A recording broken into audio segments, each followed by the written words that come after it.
Deuteronomy chapter 6, the American Standard Version. Now this is the commandment, the statutes and the judgments which the Lord your God has commanded me to teach you, so that you may do them in the land where you are going over to take possession of it, so that you, your son and your grandson, will fear the Lord your God to keep all his statutes and his commandments, which I command you, all the days of your life, and that your days may be prolonged. Now Israel, you shall listen and be careful to do them, so that it may go well for you and that you may increase greatly, just as the Lord, the God of your fathers, has promised you in a land flowing with milk and honey.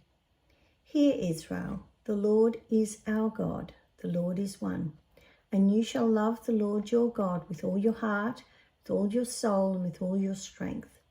These words which I am commanding you today shall be on your heart, and you shall repeat them diligently to your sons, and speak of them when you sit down in your house, when you walk on the road, when you lie down, and when you get up.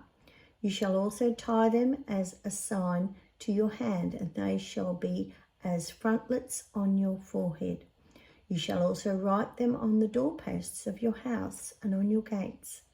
Then it shall come about, when the Lord your God brings you into the land that he swore to your fathers, to Abraham, Isaac, and Jacob, to give you great and splendid cities which you did not build, and houses full of all good things which you did not fill, and carved cisterns which you did not carve out, vineyards and olive trees which you did not plant, and you eat and are satisfied.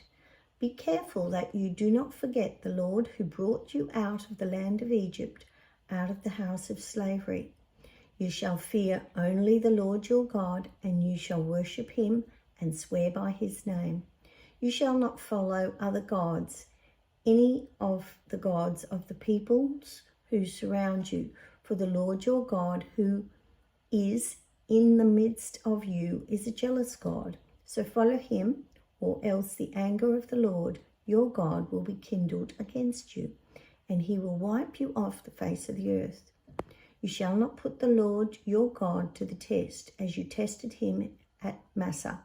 You shall diligently keep the commandments of the Lord your God, and his provisions and his statutes which he has commanded you.